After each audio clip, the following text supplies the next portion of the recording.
Shake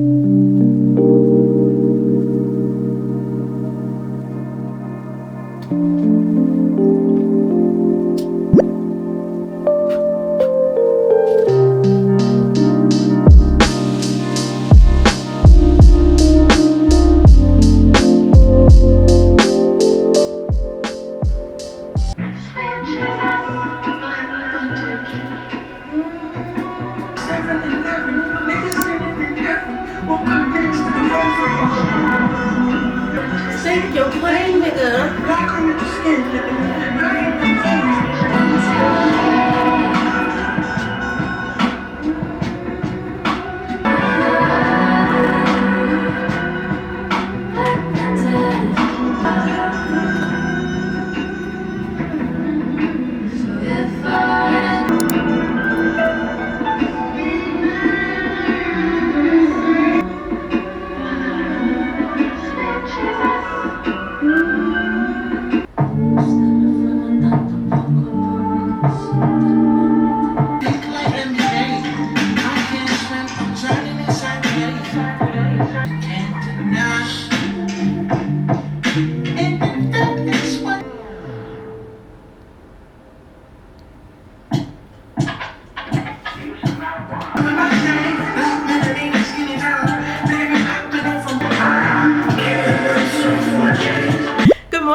Good morning, friend. Happy Tuesday to me, and welcome to the first PhD Diaries.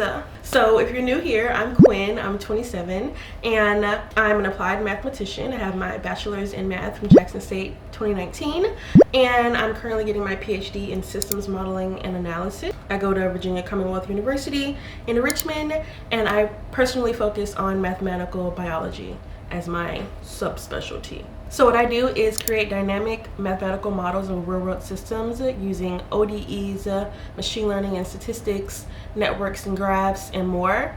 My dissertation project is all about modeling pain and sickle cell disease, particularly using ODEs. So if you want to know more, just check the description box. But essentially, I am personally focusing in on disease modeling. So while I can do dynamic modeling for any kind of areas, what I've learned, I have focused in on the mathematical biology of diseases. So yeah, today I have a meeting at 10 o'clock actually, which is while we're at the desk. I meet with my advisor once a week, and then I meet with my research team bi-weekly. So my math research team and my full research team.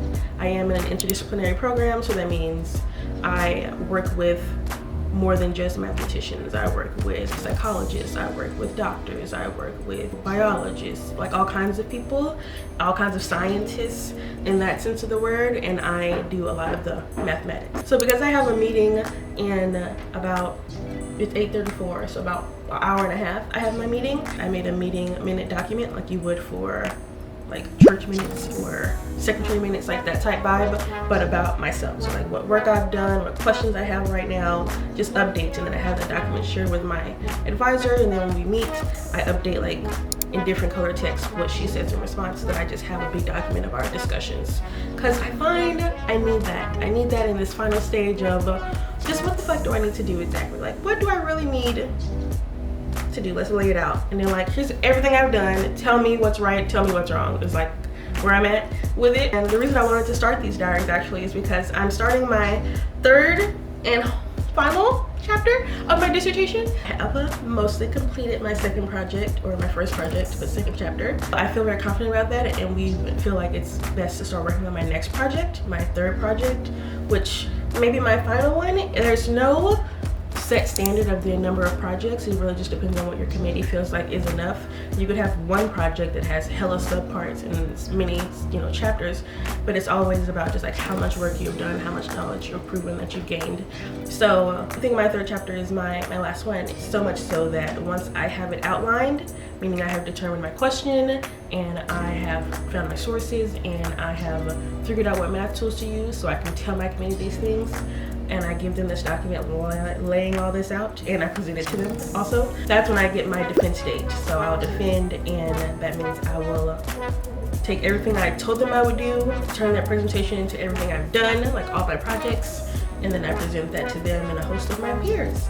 And then if they all are like, great job. I mean, they'll ask you questions and they go over the document beforehand. Like, it's obviously a little more complicated. They're like, you know, you do the presentation, they ask you questions, and then they go deliberate and they come back and they're like, congratulations, you're a doctor now. So that's the process, and I'm currently at the submitting my proposal to find what I can defend. So all of that to say, LMAO, that I'm in my last chapter.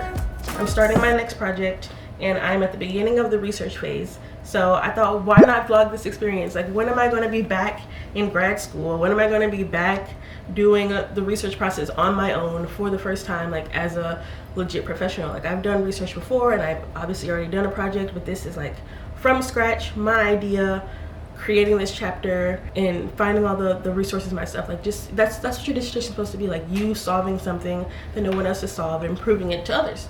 And I'm excited about that. I'm very excited about that, and I thought, why not document this process? I've never seen it for mathematicians anywhere or any STEM fields, aside from like medicine. So I am very excited about this. I'm really excited for my next project, and I found a lot of what I just described already. I know my question, and I found the data I want to use, and I've done some preliminary looking at what I need to answer this question. So like, I figured out what I want to ask, how do I answer it? So that's the part I'm at, and it turns out there's a lot I need to know. So come with me to the kitchen because I need to fix me something to eat before my meeting. I might starve. These probably will be chatty just because I am very much so thinking through my entire mathematical process. So I'm just talking about grad school and writing my dissertation. So oh my gosh, I don't understand. Why didn't you wash? I pressed the button. So that pisses me off.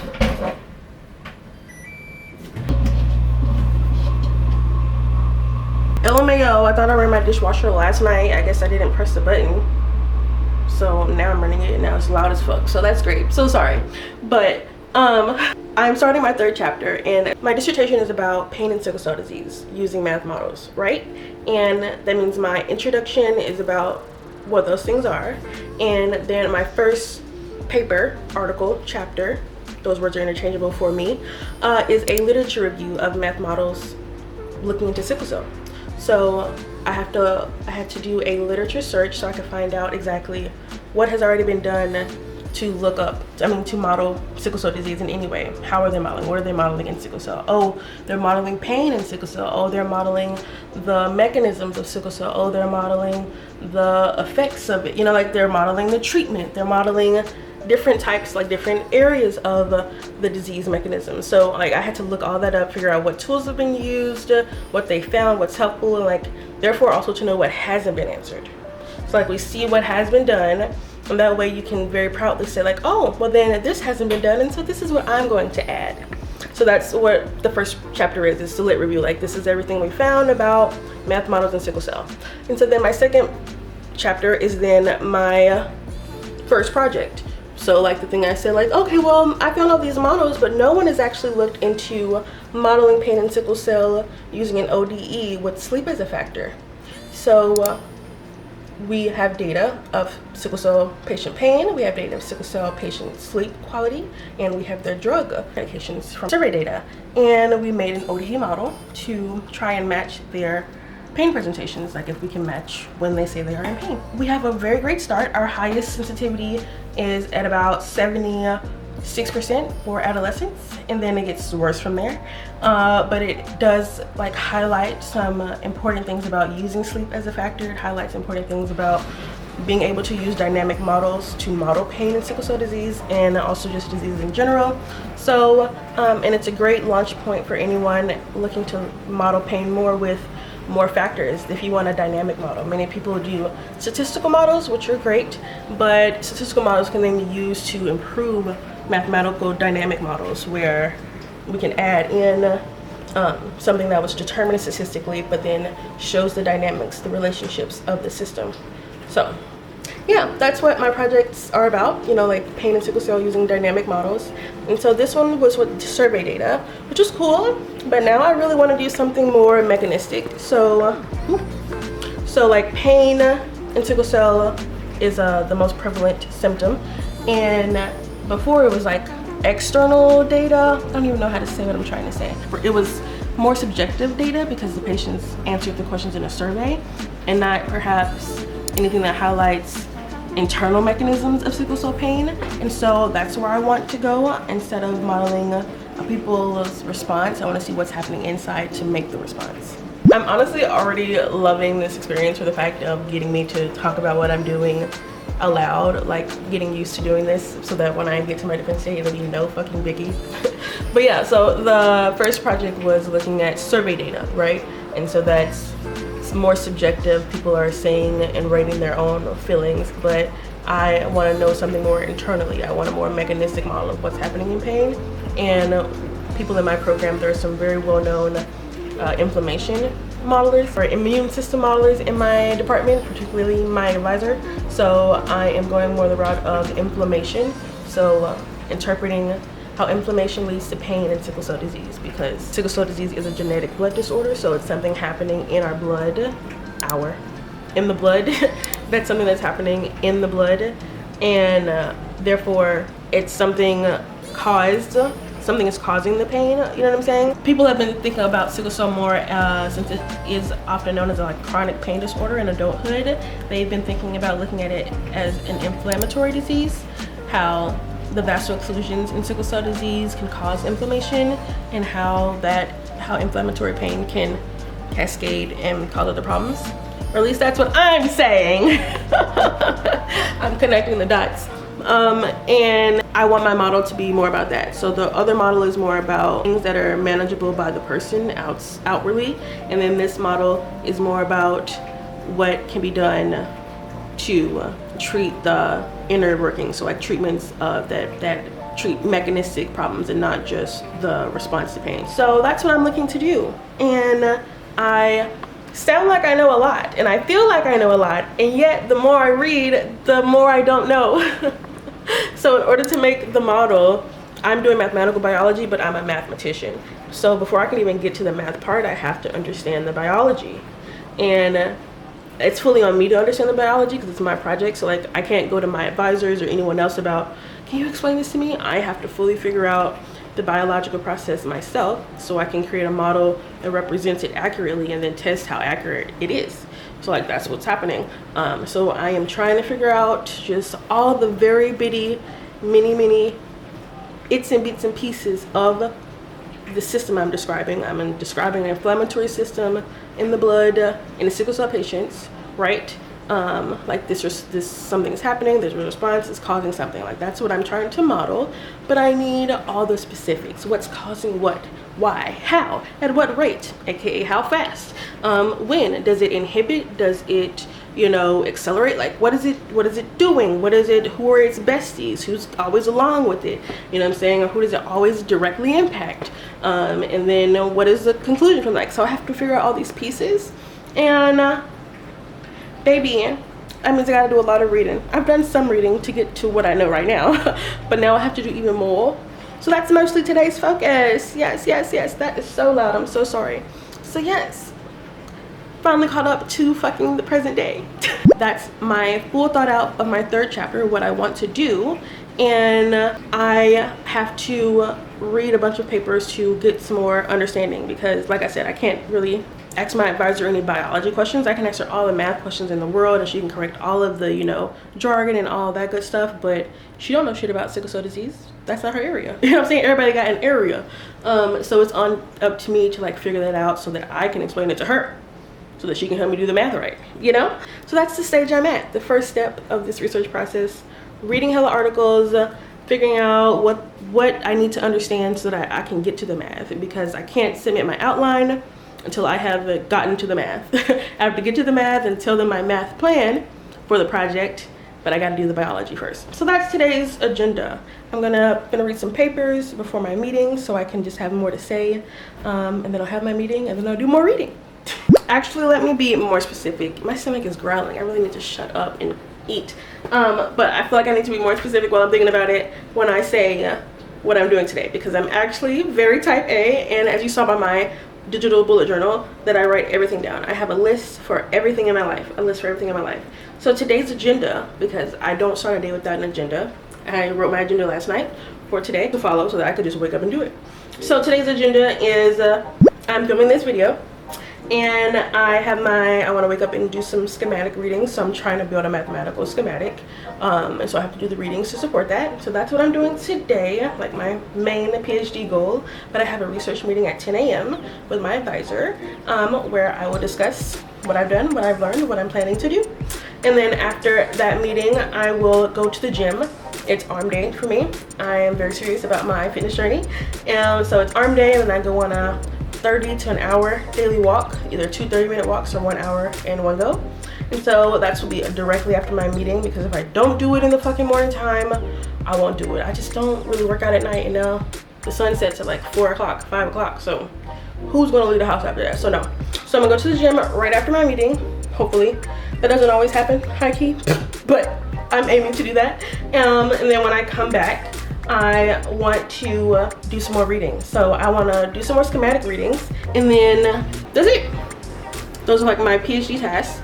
I will have already gone to the gym, and then I will have already filmed this video. So all of my priority areas will be taken care of, and then I start my night routine, which is newly specific, and I'm still adjusting to it. I haven't been following it very well, but I'm updating it for the winter, because I'm trying to like glow up or whatever. I'm gonna become Dr. Jones. So yeah, let me eat now, for real. I'm actually gonna eat because my stomach is growling.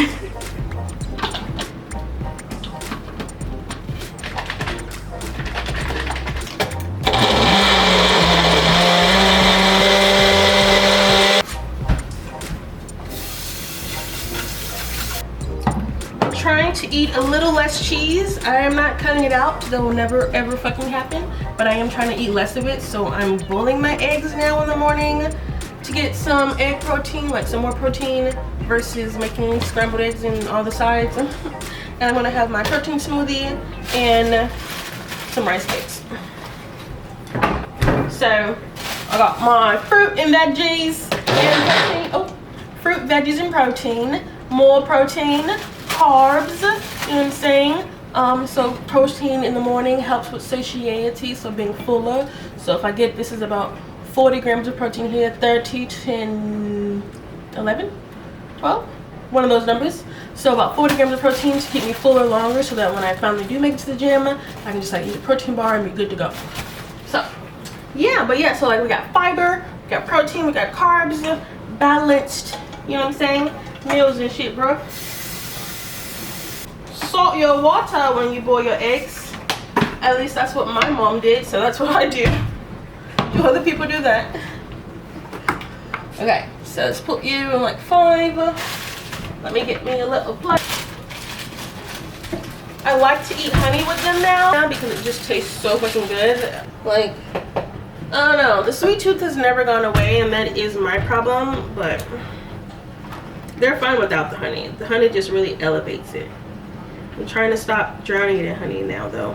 I've become just a little more conscious of how I've been making my healthy stuff unhealthy with large portion sizes and oversaturating it with sugars and sauces. Just a wee bit. I am graduating, so I want to look good for the rest of my life. Don't misunderstand. I'm not like, my fitness journey doesn't end the day I graduate. Like, I want to be hot forever. So I will always be a fitness gym girl.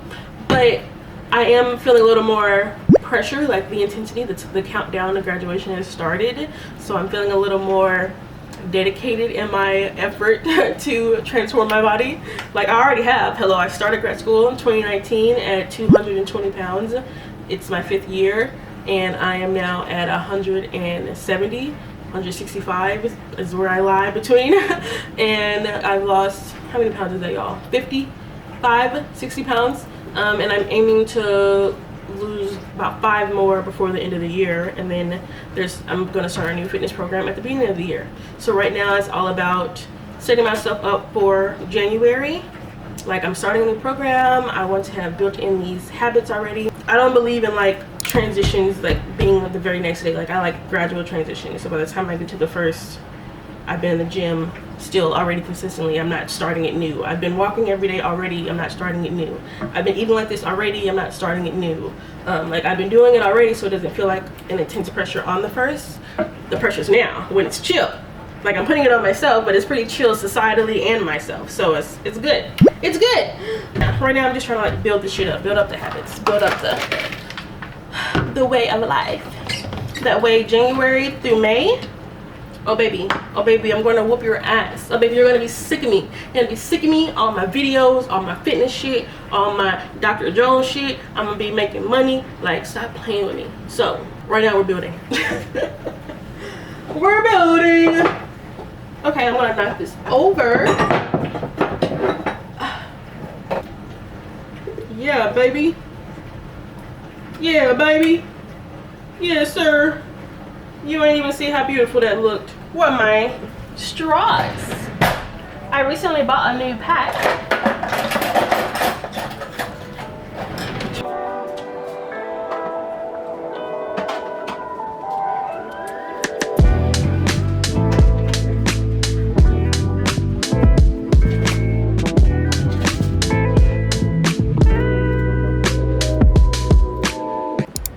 So this is actually my research book right here in green.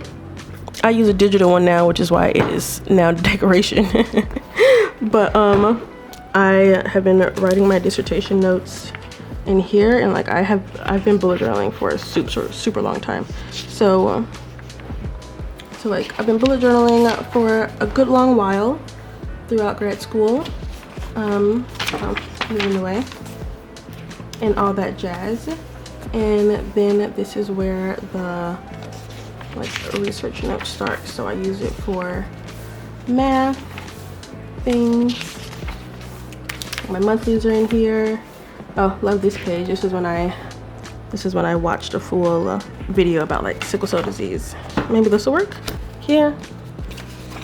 So I do not want anyone to think that I am against, like this is me reading a paper here. Questions they had, big themes of it, the math used inside of it. Like, baby, I've been using this for a long while. So this is my physical one, but she's full, she's done. So now I use my iPad for literally everything, y'all. Like, I do mean everything. So Dr. Jones research notebook, because I'm in love with horizontal stuff for real, like horizontal journaling, which is why all of the planners coming out in 2024 are also horizontal. I just fucks with that better. It rocks with that best. So let's zoom in. Let's go through the beginning. So this is my current research notebook where I write all of my notes. I literally had a time where I just took everything in my physical journal and rewrote it in here so I can have it with me.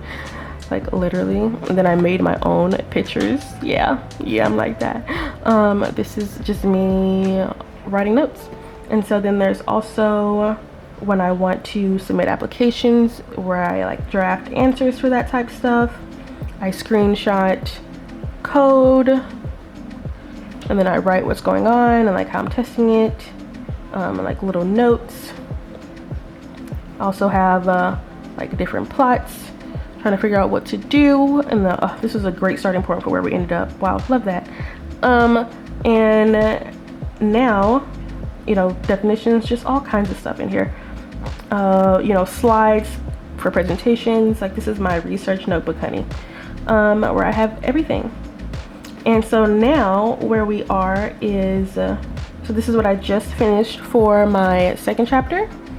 So now we're on to, this is me doing the presentation that y'all saw in my non-negotiable vlog. Me putting that together. And this was the conference, like choosing what talks to go to. And then it was like, all right, so we've made good progress.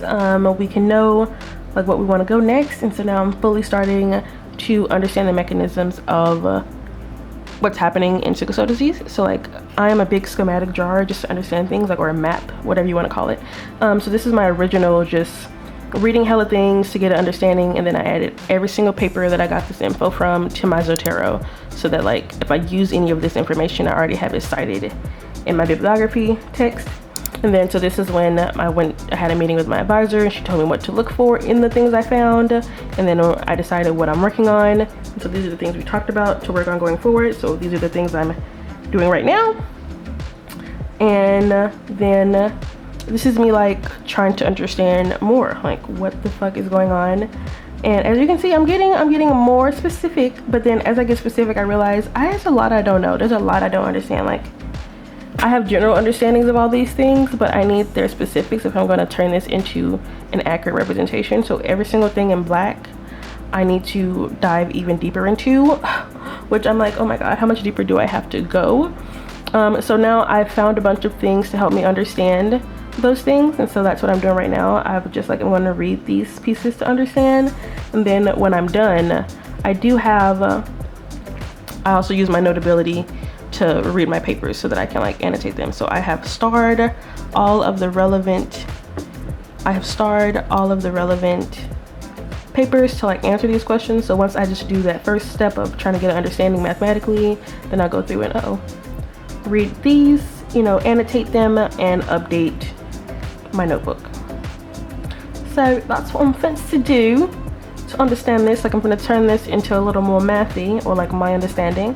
So yeah, I mean, quite honestly, I won't finish all of these today. I mean, I'm saying that, but like, don't limit yourself, girl. Don't limit yourself, Quindel. I very well could, but I won't be done with this whole process today. I am aiming to finish my outline by the end of the week. So to have read all of these, made a preliminary model formulation, and then done some research about the best techniques so that I can outline it and share it with my advisor. And if my advisor thinks it's good, next Monday before Thanksgiving break, or I guess the Monday after Thanksgiving break, I will submit my proposal like physically, and then I have to present my proposal. So like, that's the goal. I'm trying to do it by the end of the week, not by the end of today.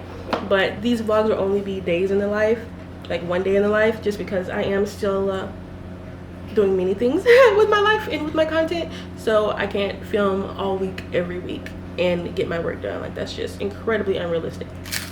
So PhD vlogs, days in the life.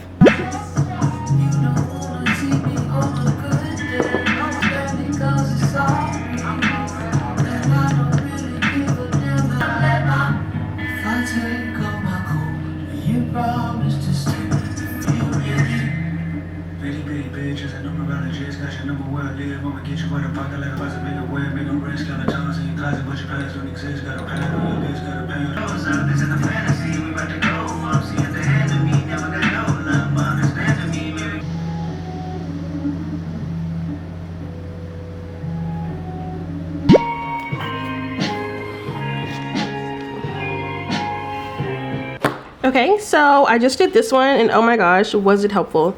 So literally just understanding the process and what cells are involved, which is exactly what I wanted to know, praise God. But now that I've done this, I need to figure out what the hell these cells are. Like, I mean, I know them obviously in this context, but like, what exactly does an inked cell do? Like, its process in the inflammatory and the immune system, you know what I'm saying? So like, I've highlighted what they are, and now I need to like go into detail about their role. So I love it. It's literally just like I'm hunting. I'm literally hunting for understanding. It's fun. So it's 9:46 and my meeting's at 10. So honestly, I think that's honestly more than enough to discuss with her, because she actually does know the immune system. So like, I could just show that to her and she would be able to like run with it, I'm sure. But I want to understand a little more about the immune system so I can like ask proper questions. So I'm gonna do a little more, and then I have my meeting.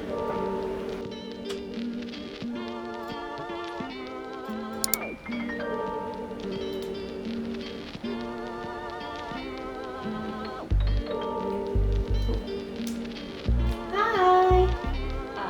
Oh yeah, Tuesday. Okay, thanks. We're both.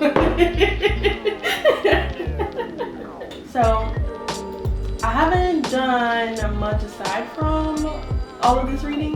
So like I still need to finish the lit review, and I looked up some of your papers, but like I haven't got either of those because I've been reading this. Okay. But yeah, I mean EPSA also has like code, so oh, okay.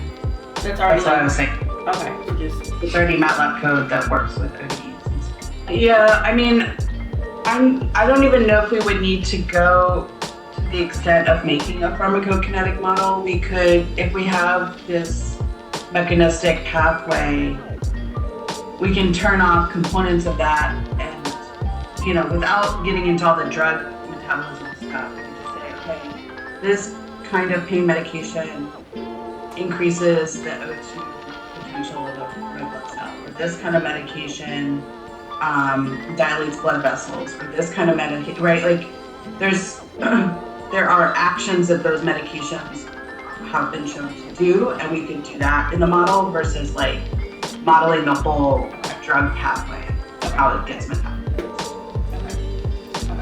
Okay. So I would say probably not do the pharmacokinetic model, because that's like a whole different thing.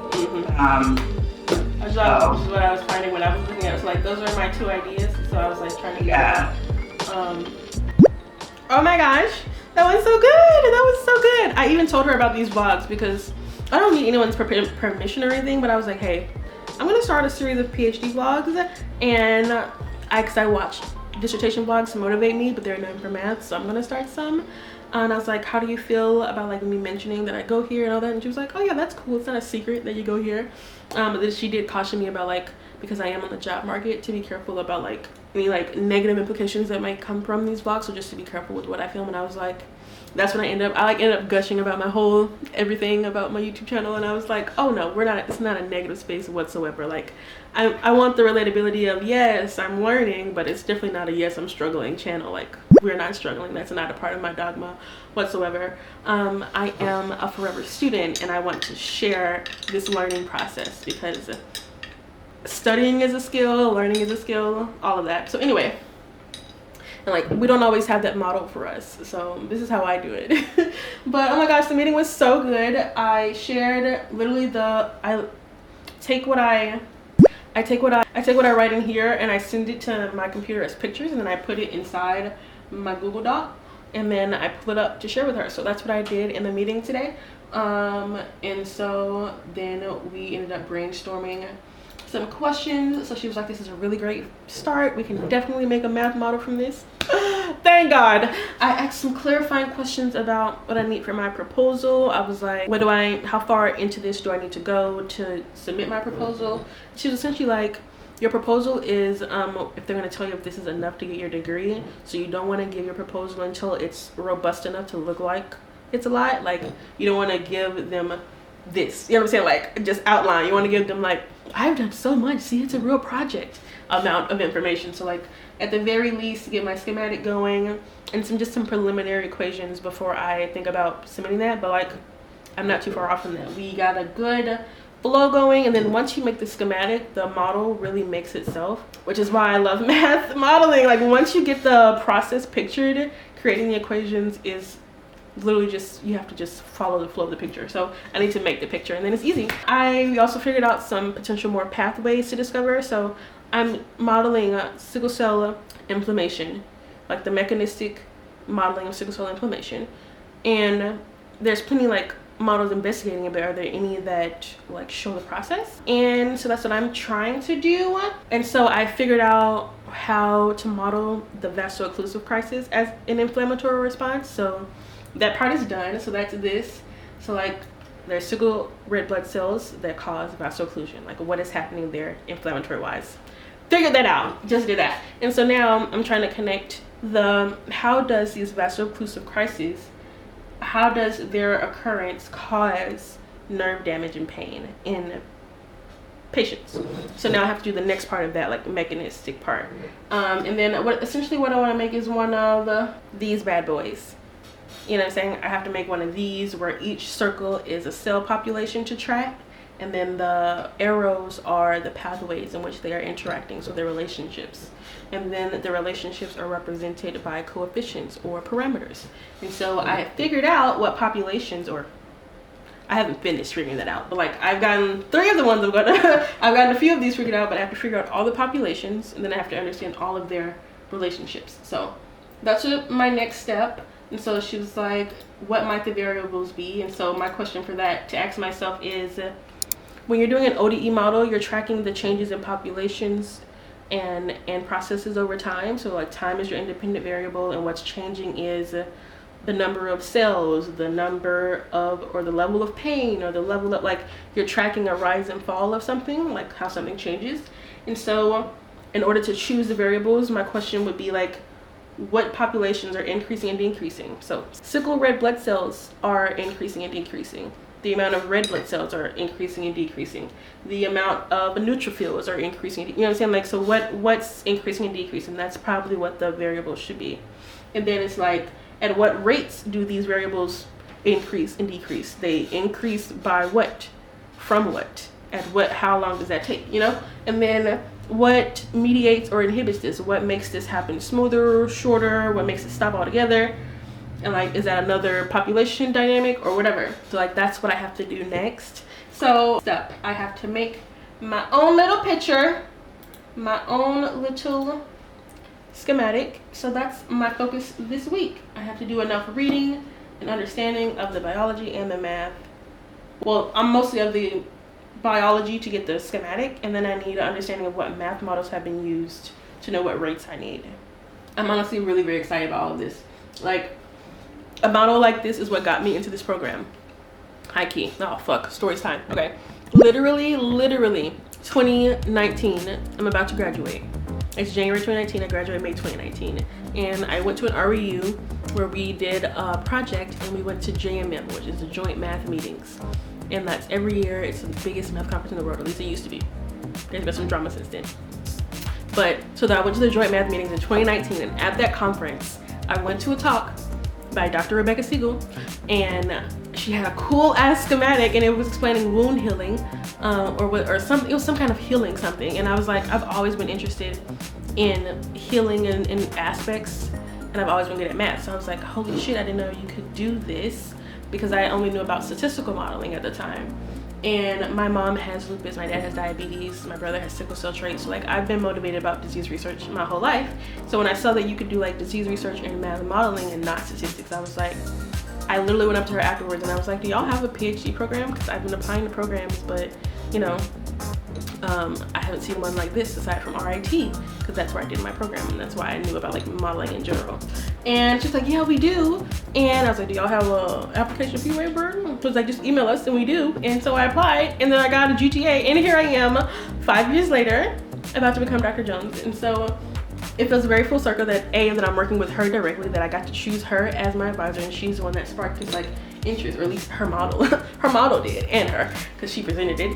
And now I'm making my very own schematic of a mathematical biological process, and I'm working with her, and I'm getting my own degree. Like, that's so full circle. That's so cool. And I've been telling everybody in my like cohort that I've wanted my own schematic since I saw hers. Like, since I saw hers, I was like, I want to make one of those. I want to do that. Here I am doing it. I think that's incredible. Okay, I said I was gonna go to the gym after this. It's 11 o'clock on the dot, or 11:01 now. I should go ahead and do it. I'm just so excited about this that I want to keep working, which is a good thing, but it's a bad thing because I still have to work out. Quindel. But it's not a bad thing, because let me tell you something actually. All of my pretty pictures from my presentation that I did so good that you saw in my last vlog or 2 vlogs ago, came from my walk. Like, I go on my walks and I get just fucking epiphanies, literal epiphanies about things. Like, my daily column came to me, my newsletter, my presentation. Like, I be on my walks and my brain just be like, let me write that down. So there's always benefit. Like, taking a break from it always does what it needs. So I'm gonna get up. I'm gonna go to the gym. Let me finish my Shimmer and change my gym clothes, and I'll see you when I get back, or I'll see you in between that too. But let me get into my gym clothes because I gotta go.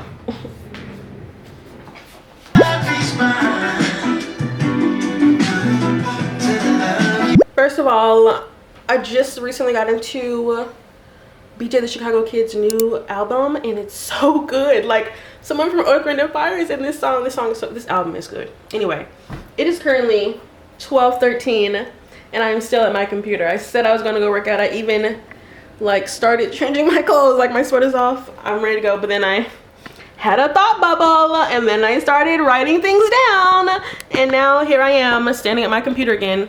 And this is the problem slash awesome part about having a standing desk.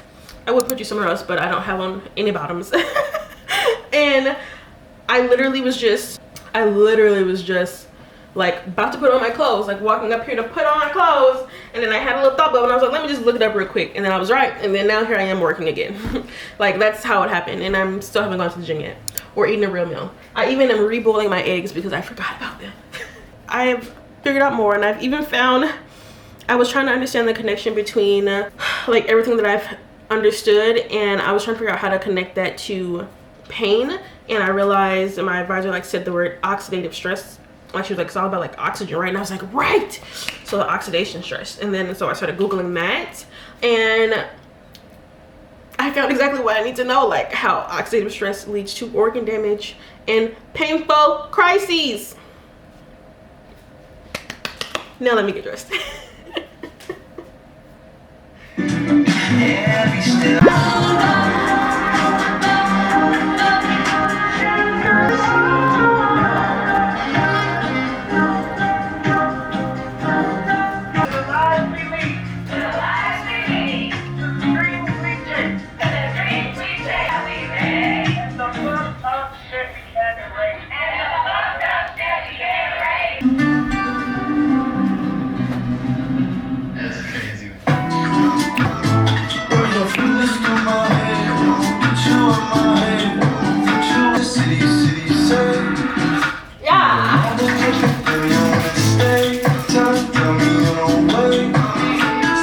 Decided I need a little more protein before I go to the gym because it's been a minute since I had that smoothie.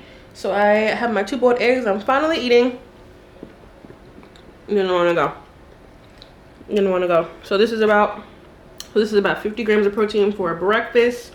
And then after I do my walking, my gym, I actually do plan out what I eat every day. It's in my bullet journal, but everything I write in my bullet journal is also in my notes app because I don't take my tablet everywhere. So I just have to scroll down to, okay, meals of the week. Today, protein smoothie, rice cakes, 2 boiled eggs, done.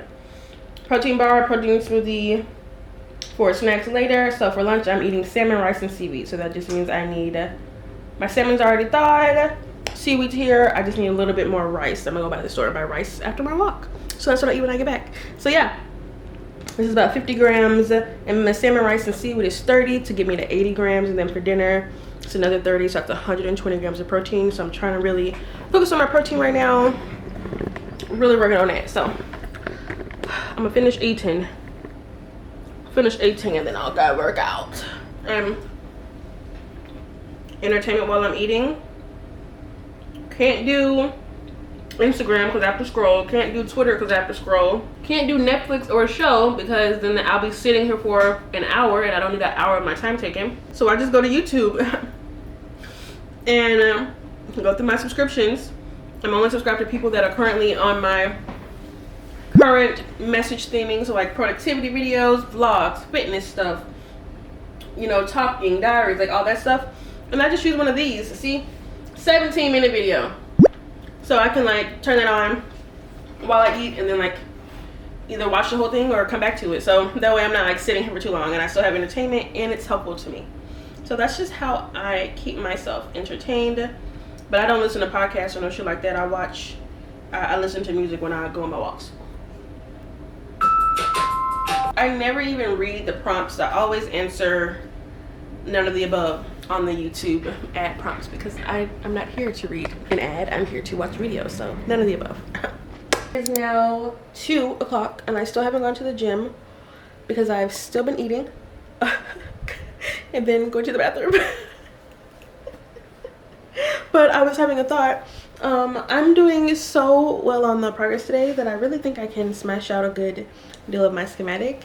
And it's actually Thanksgiving break next week, so I want to finish editing as many videos as possible. And if you are seeing this, then I have committed to doing a weekly PhD vlog. So that means I need to edit like a fuck ton, like 3 videos before I get on a flight next Tuesday. and today is Tuesday, so I have a week to edit 4 videos. So I'm excited about like editing one of my videos tomorrow. I just can't stop talking. I'm landing into it, like it's my life. So yeah, I have a video to edit tomorrow and I'm excited about that. And I was like, I can be excited about that as long as I get stuff done today, because I was looking at a tweet where someone was like, how the fuck do y'all stay motivated? It's only Tuesday and I'm feeling over it. And I replied, I create things to look forward to, whatever feels fun or cathartic at the end of my day, end of my week, end of my month. I literally use all of them, and that's my system. Like, I'm very much so looking forward to editing my video tomorrow. So what's pushing me through my work today is getting to that. Like, I can get to that as long as this is finished. Like, if I wake up tomorrow and I haven't made what feels like good progress, like what I want accomplished, then I have to push back working on that. So like, the longer it takes for me to do this, the longer it takes to get to what I want to do. So like, I always leave what I want to do as my reward, because that's just as important, but like it helps me prioritize the mandatory stuff first. So yeah, gotta get this done today, which is why I have to go to the gym. Like, I can't get back to work until I finish my gym stuff, which is why I haven't been doing work. I've just been eating and on Twitter.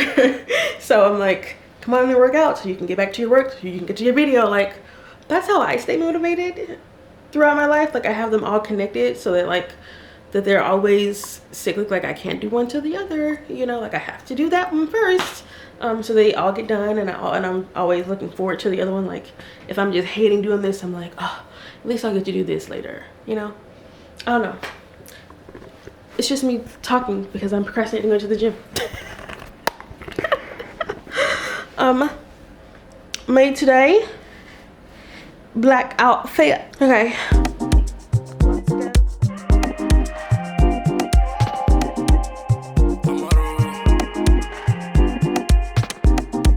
The thought of you keep running through my mind. I had to pull the plug this time. It was all good till the love gave in, girl. I'll never fall for your type again, girl.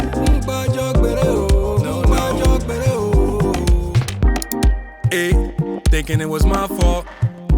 I was trying to give you all you need. Didn't see the blindfold. All them nights, all that time. Can't believe it was all just a game. You really took my heart for a drive. I remember when you were all in for us.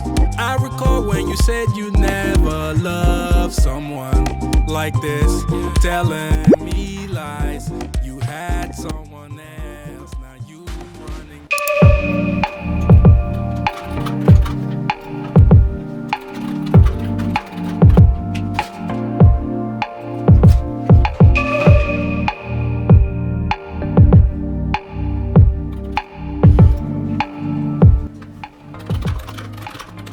Oh my gosh, y'all, it is so much later than I intended to be working on this, but right after the gym I had just some clear ideas from what I looked at before, so I wanted to go ahead and finish my schematic, and I did. I'm not gonna like show it just because it's mine.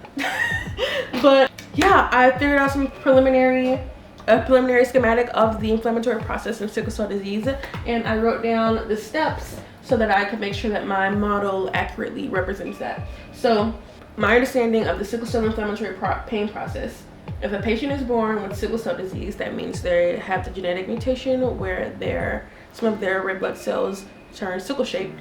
Then those sickle shaped cells, those SRBCs,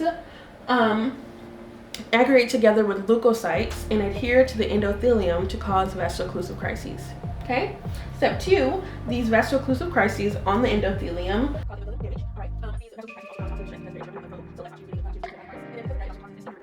this is what is happening in the inflammatory process. It's all kind of cyclical, and this chronic reperfusion injury and the bodily ischemia in different body parts, like in your brain, your heart, your lungs, your kidney, like wherever, this causes chronic inflammatory pain, and it also causes chronic nociceptive pain. So pain that you feel to like stimuli, like touch, temperature, that type of stuff, and then also the pain you feel inside yourself because of the organ injury and everything, right? So I have made a schematic that models that. And now that I have the schematic, I can actually try to form equations. So like I'm forming equations based on the populations of those cells. So the different cells I named, I'm going to track them over time and analyze their relationships. So I've already sent the email to my advisor with this information. I sent, updated the picture, sent it to her. So I'm waiting to see what she replies tomorrow. So I'm gonna wrap this up for today. I'm done working on my project today. It's 5:30, so that's my hard stop. It's actually 5, but I got it done. So done with this for the day. Oh, I feel so excited about that. That is my primary focus right now, is finishing the outline for chapter 3, because like I said, my chapter 2 and chapter 1 are both being revised by my group. So that's just kind of like an ongoing thing. Like it's not like I'm not doing that, but that's not like something I need to document until I've started submitting it for publication. So I can't do that until it's fully revised. So my primary focus is on this chapter. So I'm very excited. It's only 5:30 and it's pitch black out my windows right now. Literally pitch black. So I've already done the gym. Let me check off my to-do list and checking in my bullet journal. Oh my gosh, updating. So I did have my protein bar. I have not had my salmon yet. I want to go on my walk and then I guess I'll eat 2 dinners. It's crazy, like trying to get all this food in a day. It's so difficult, even when you wake up early. Trying to eat all this food. Okay, for like my protein goals. And then looking at my to-do list, I said I wanted to film this vlog per arm day, yes. Research meeting, yes. Schematic readings, yes. Emailed her about perimeter identifiability, yes. Oh, I did not email out the science flyer. I did all the research-based things, so now I just have to go on my walk and then I can do my night routine and eat dinner. Yay! Okay, so let's add that. And then tomorrow, my primary focus will be the other work I mentioned. So I did this today. That means tomorrow I can edit one of my vlogs and I can work on my lit review. So the things that are being revised, they're in Google Docs. So if anyone's left any comments, tomorrow I'll just go in and check those comments and reply to those. So that's what I mean by updating my literature review. So replying to comments and editing my vlog will be tomorrow's priorities. Editing vlogs takes me about 6 to 8 hours, depending on how long. And considering how much I won't shut the fuck up, they're taking a long time. So yeah, and then tomorrow's leg day and all that. I add that to my to-do list too. So tomorrow's list is done, like ready and updated. This list has been updated and now I have to update it in my planner. I think I'm going to end this here. I thank you so much for watching the first PhD Diaries vlog. I'm really excited about this entire process and where we're going to end up together. I can't wait for that graduation and PhD diary. Like, I'm probably going to be crying and you will definitely get sick of hearing me calling myself Dr. Jones for the rest of forever. So I'm excited for this process. I'm excited. Thank you, and I'll see you in my next video, friend. If you want to see more like lifestyle things, I will watch one of these videos, and if you just want to see more PhD things, I will watch one of these videos, and I will see you there. Bye. Yes, I can close some of these tabs. So many pictures.